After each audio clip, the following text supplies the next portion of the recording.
The next topic that we are going to discuss is the fundamental rights in the Indian Constitution. But इसमें हम क्या करेंगे, सबसे पहले देखेंगे भाई जो इंडियन फंडामेंटल राइट्स है ना, हमारे कॉन्स्टिट्यूशन में जो फंडामेंटल राइट्स है इनका बैकग्राउंड क्या है, इनकी हिस्ट्री क्या है ना, कब लोगों ने इन राइट्स के लिए स्ट्रगल करना शुरू किया था, सबसे पहले मेजर अटेम्प्ट जो है कब किया गया था। तो हम सबसे पहले बैकग्राउंड को देखते हैं कि फंडामेंटल राइट्स जो है ना हमारे, इनका बैकग्राउंड क्या है। देखो तो हम ब्रीफ में देखते हैं, क्योंकि जो अभी देखने जा रहे हैं बैकग्राउंड, इसको हम जो हिस्ट्री में पढ़ने वाले हैं, तो यहाँ पे हम ब्रीफ में देखेंगे। देखो साइमन कमीशन को भेजा जाता है इंडिया में, ठीक है ना, but Simon commission was opposed bye the Indians, है ना। क्यों इंडियंस ने जो है साइमन कमीशन को अपोज किया था पूरी तरह से?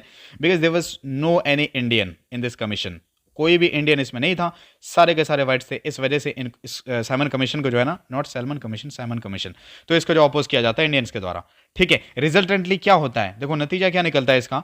ब्रिटिशर्स जो होते हैं ना, वो इंडियंस को चैलेंज कर देते हैं, क्या कि भाई तुम अपने लिए जो है ना, खुद के लिए अपना कॉन्स्टिट्यूशन तैयार करो। उन्होंने ये सोचा था कि इंडियंस नॉट एबल, है ना, नॉट कैपेबल, कि वो जो है ना अपने लिए कॉन्स्टिट्यूशन ड्राफ्ट कर सकते हैं, अपने लिए कॉन्स्टिट्यूशन बना सकते हैं। ब्रिटिशर्स को ये लगा था, इन्होंने ये सोचा था। इस वजह से उन्होंने क्या किया, जब इंडियंस ने साइमन कमीशन को अपोज कर दिया तो उन्होंने कहा ठीक है भाई, जब तुम अपोज कर रहे हो ना तो अपने लिए कॉन्स्टिट्यूशन खुद बनाओ, है ना। अब इंडियंस ने क्या किया, भाई हमारा जिगरा है हमेशा से, तो इंडियंस ने क्या किया, Indians accepted the challenge of drafting the constitution. इन्होंने क्या किया, ठीक है अगर चैलेंज करते हो तो ठीक है, हम अपने लिए कॉन्स्टिट्यूशन ड्राफ्ट करेंगे, हम चैलेंज एक्सेप्ट करते हैं। कॉन्फ्रेंस हेड किया जाता है, एक कमेटी अपॉइंट की जाती है फिर, और उस कमेटी के जो है ना मोतीलाल नेहरू को हेड के तौर पर अपॉइंट किया जाता है, मोतीलाल नेहरू को हेड बनाया जाता है और जवाहरलाल नेहरू को सेक्रेटरी बनाया जाता है, ठीक है। फिर जो है ये कमेटी क्या करती है, ये कमेटी जो है कॉन्स्टिट्यूशन के लिए एक ड्राफ्ट तैयार करती है, और उसी को क्या कहा जाता है, नेहरू रिपोर्ट कहा जाता है। And this was the very first major attempt by the Indians to draft a constitution. समझ रहे हो, अभी हम देखेंगे कि हम क्या पढ़ रहे हैं, कि जो फंडामेंटल राइट्स है इंडियन कॉन्स्टिट्यूशन में, तो इनका क्या बैकग्राउंड है, हम ये देख रहे हैं। हमने क्या देखा, साइमन कमीशन को भेजा गया इंडिया में, इंडियंस ने क्या कर दिया, अपोज कर दिया। क्यों किया, कोई इंडियन नहीं था इसमें, है ना। ब्रिटिशर्स ने क्या किया, रिजल्टेंटली उन्होंने कहा कि तो ठीक है अपोज कर रहे हो तो अपने लिए कॉन्स्टिट्यूशन खुद तैयार कर लो। इंडियंस ने क्या किया, चैलेंज को एक्सेप्ट कर लिया। कमेटी बनाई गई, कमेटी में क्या किया गया, मोतीलाल नेहरू को हेड बनाया गया, जवाहरलाल नेहरू को सेक्रेटरी बनाया गया, और इन्होंने फिर क्या किया, कॉन्स्टिट्यूशन के लिए ड्राफ्ट बनाना शुरू कर दिया। और उसी जो कमेटी ने है ना जो ड्राफ्ट बनाना शुरू किया, तो उसमें कुछ पॉइंट्स दिए गए और एक रिपोर्ट तैयार किया गया, उसी को क्या कहा गया, नेहरू रिपोर्ट कहा गया, है ना। और ये जो है ना फर्स्ट मेजर अटेम्प्ट था इंडियंस के द्वारा कॉन्स्टिट्यूशन ड्राफ्ट करने के लिए।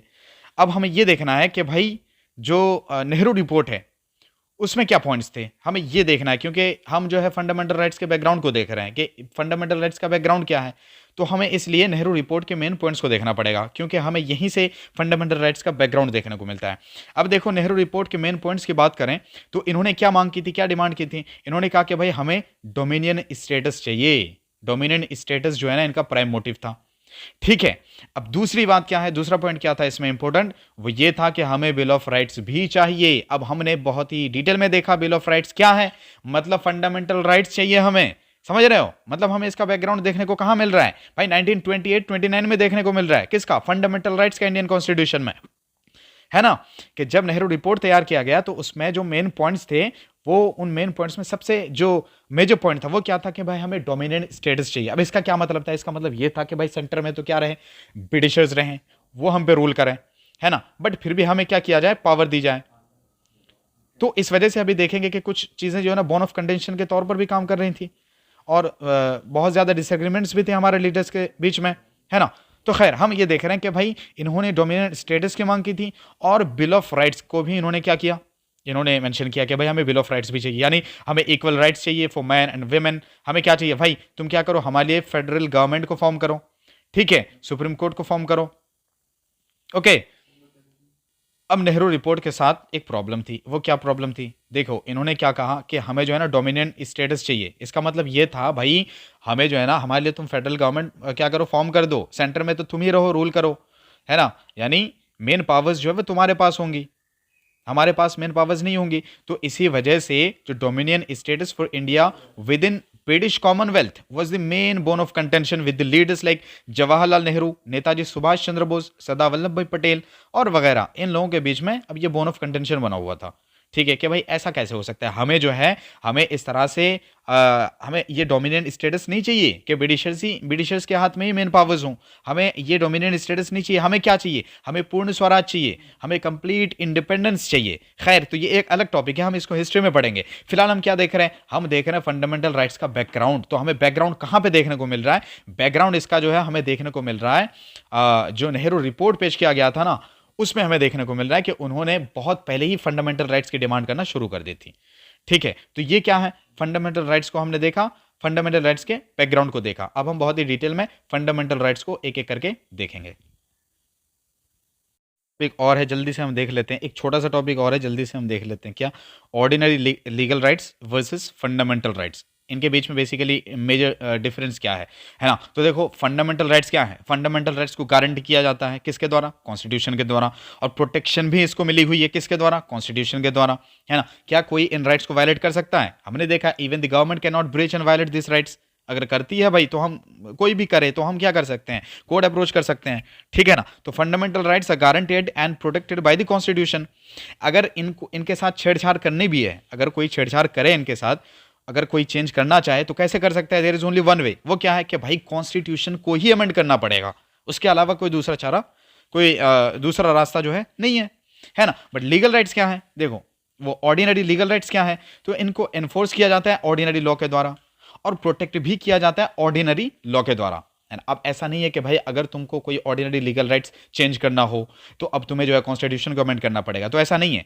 बल्कि जो ऑर्डिनरी लीगल राइट्स हैं इनको चूंकि एनफोर्स किया जाता है और प्रोटेक्ट किया जाता है ऑर्डिनरी लॉ के द्वारा, तो इसी वजह से अगर इनको चेंज भी करना हो कभी, तो लेजिस्लेचर के पास ये पावर कि इनको चेंज कर दे, है ना। और कैसे चेंज करें, ऑर्डिनरी जो लॉ मेकिंग का प्रोसेस है उसी के थ्रू जो है ना, इन जो ऑर्डिनरी लीगल राइट्स है इनको चेंज किया जा सकता है।